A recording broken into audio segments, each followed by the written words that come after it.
Bonsoir, le Nord-Pas-de-Calais sera bien représenté pour cette 42e édition du Dakar qui se déroule cette année en Arabie Saoudite. Nous sommes ici à Djeddah.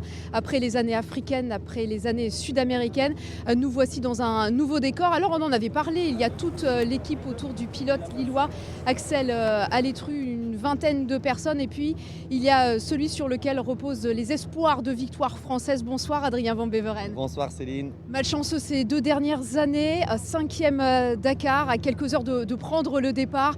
Comment vous vous sentez? Est-ce que vous vous dites tout simplement que cette année peut être la bonne? Alors évidemment, c'est ce que je me dis, cette année peut être la bonne. Pour ça, il va falloir être très patient.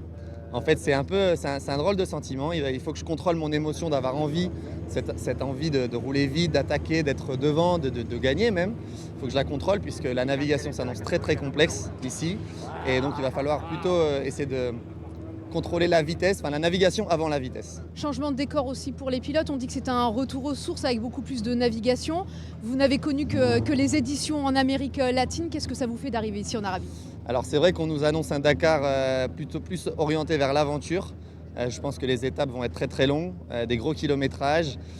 Une navigation hyper complexe, c'est ce que tout le monde redoute ici. Et moi j'adore ça. Maintenant, il faut que ça marche, il faut que ça fonctionne, il faut que je sois très concentré. Au moment où on va se perdre, en fait le plus difficile c'est au moment où on va se perdre, essayer de se retrouver. Quels enseignements vous avez tirés de l'année dernière, notamment où vous avez dû abandonner tout près de la fin? Alors vous savez, ces 2 dernières années, sur le papier, ont été des résultats blancs, on va dire, puisque en 2018, j'ai eu ce crash qui m'a fait abandonner le Dakar, et l'an dernier sur casse mécanique. Mais j'en ai tiré beaucoup de positifs, c'est-à-dire que je me suis servi de cette expérience. Finalement, ça va être mon 5e Dakar déjà, pour essayer d'être simplement meilleur sur celui-ci.